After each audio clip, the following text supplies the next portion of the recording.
Tem um diretor que saiu da comédia e provou que manda muito bem no terror.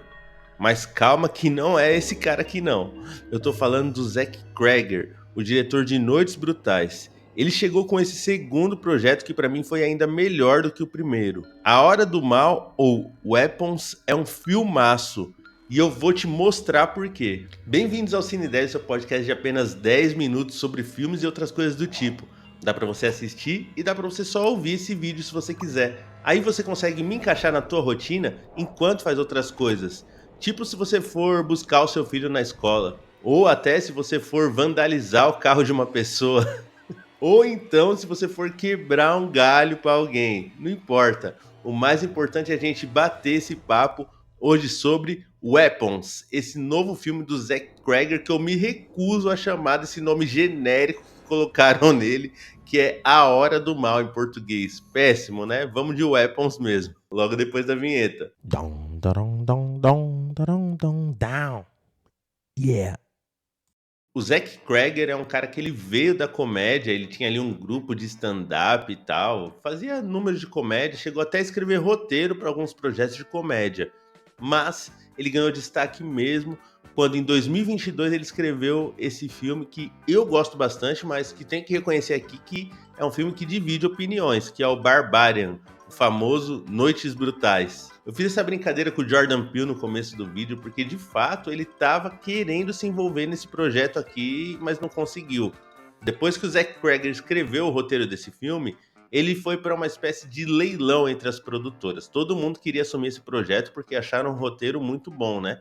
Só que a produtora do Jordan Peele, que é a Monkey Pawn, se eu não me engano o nome, acabou perdendo essa disputa para New Line Cinema, que é da Warner, né? Aí não tem como competir, muita grana envolvida. A premissa desse filme é muito boa porque me chamou a atenção logo de cara. Logo nos primeiros minutos do filme você já fica preso porque ele já começa ali com um bonde andando. Numa turma de escola, né, onde tinham 18 crianças, 17 dessas crianças simplesmente levantaram às 2h17 da manhã e saíram correndo das suas casas e desapareceram. Um negócio assim super doido e ninguém sabe direito o que aconteceu. Na verdade, ninguém sabe nada do que aconteceu. E aí a gente vai acompanhar o filme que tem uma estrutura. Não dá pra dizer que não é linear, porque ela é. Mas você vê pela perspectiva de pessoas diferentes. Primeiro você acompanha pela professora que dava aula para essas crianças. Depois você vai ver o pai de uma dessas crianças. Depois você vai ver outro personagem X, outro personagem Y e por aí vai. Só pra deixar bem claro, esse vídeo aqui eu não vou dar spoilers do filme, porque é um filme muito bom e o mistério faz toda a diferença. Talvez eu fale alguma coisinha ou outra ali, mas nada que vai afetar a sua experiência na hora de assistir, fechou? O legal desse filme é que, pelo fato da gente acompanhar de perspectivas de pessoas diferentes, a gente consegue ver pontos diferentes de opinião, de especulações. Por exemplo, os pais, muitos deles suspeitam que a professora tem alguma coisa envolvida nisso aí, que ela falou alguma coisa para os alunos, porque ela era a única professora que dava aula para eles, né? Uma turma de criancinhas. Tirando essa única criança que sobrou aí, né? A professora até tenta uma aproximação com esse menino que sobrou para ver se ele sabia de alguma coisa, né? Porque tá todo mundo encurralando ela, recebendo ameaças. Tem uma hora que o carro dela é vandalizado, escrevem ali na lateral do carro bruxa, acusando ela de ter feito algo com as crianças. E a trama vai se desenrolando em torno disso. Não é aquele filme de susto, tipo Invocação do Mal, que vai ser cheio de jumpscare toda hora. Não, ele tem ali seus jumpscares, são bem pontuais, assim. Alguns me pegaram bastante mesmo, assim. Fiquei com bastante medo de várias cenas. Mas a tensão vai se criando muito mais no âmbito psicológico, pelo menos nessa primeira metade do filme. Eu achei bem legal isso, porque ele cria uma linha de identidade do diretor, né? Porque como a gente não tem um espaço amostral assim para ver trabalhos dele, afinal esse é só o segundo projeto dele, né? O segundo longa dele. Então a gente não tem essa dimensão para ver qual que é a assinatura do cara. E um padrão que se repetiu tanto no Barbarian, que é o Noites Brutais, quanto agora no Weapons, é justamente isso. A primeira metade do filme é muito mais a criação do clima ali, a tensão, aquele terror muito mais puxado pro psicológico, do que será que aconteceu, será que vai dar merda, entendeu? No Barbárie a gente acompanha essa mulher que aluga um Airbnb, né, pra passar a noite, que ela tem uma reunião de trabalho, uma coisa assim. Só que quando ela chega nessa casa, ela descobre que já tem um cara lá que também alugou pelo aplicativo. Aí fica aquele clima de desconfiança, que será que vai rolar, o que vai acontecer. Só que quando a trama começa a desenrolar, ela vai para um caminho totalmente diferente do que você estava esperando, bem inusitado. Isso se repete aqui no Weapons, o que eu achei muito legal mesmo. A trama vai se construindo ali com a tensão do fato já acontecido, né, que é o desaparecimento das crianças. Só que aí a gente vai acompanhando esses pontos de vista de pessoas diferentes para tentar entender o que aconteceu. Só que cada vez que você pensa que você está entendendo, você vai vendo que você está mais perdido ainda.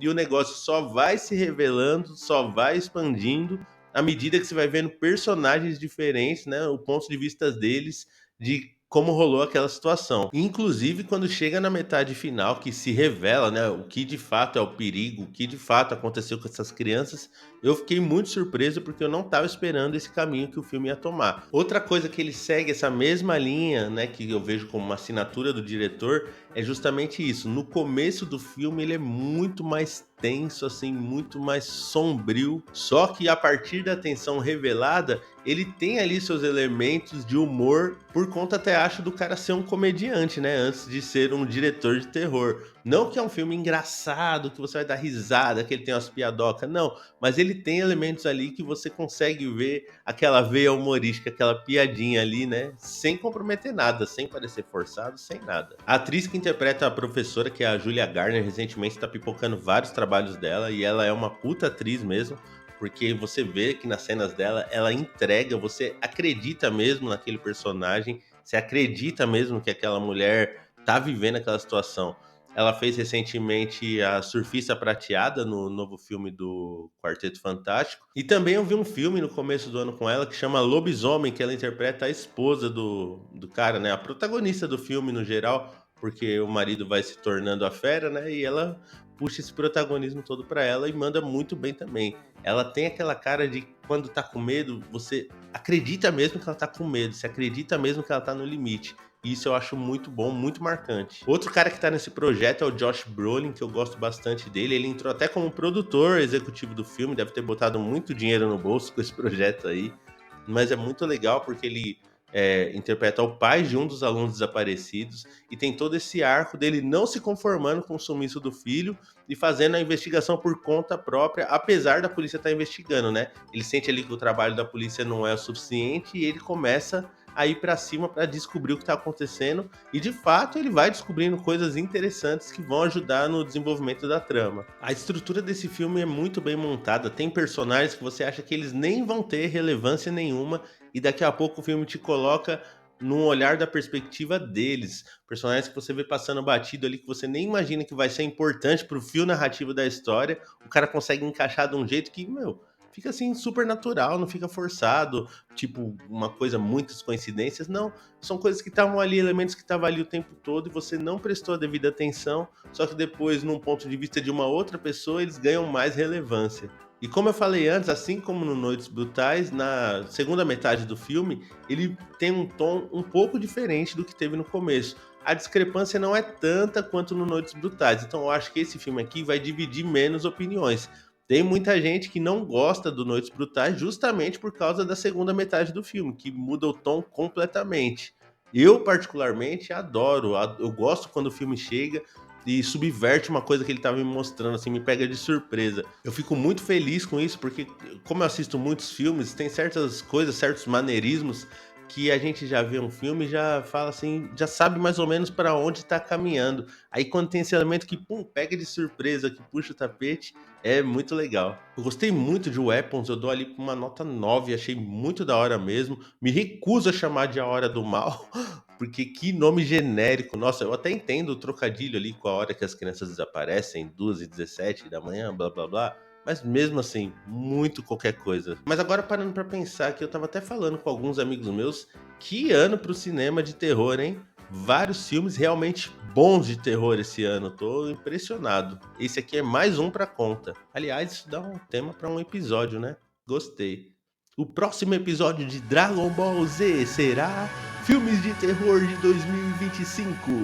E você já assistiu Weapons? Eu acho que se você não viu, você deveria dar uma chance, porque esse aqui vale muito a pena. Gostei bastante mesmo, é um filme bem diferentão. Vai com a expectativa que você quiser, que não tem como não gostar desse filme aqui, sério mesmo. Você pode não dar a mesma nota que eu dei, mas falar que é ruim eu duvido. Esse episódio está disponível no YouTube, no TikTok e no Spotify, então se você gostou já sabe, manda para um amiguinho ou para uma amiguinha que você acha que vai gostar também. Me ajuda a viver disso, por favorzinho.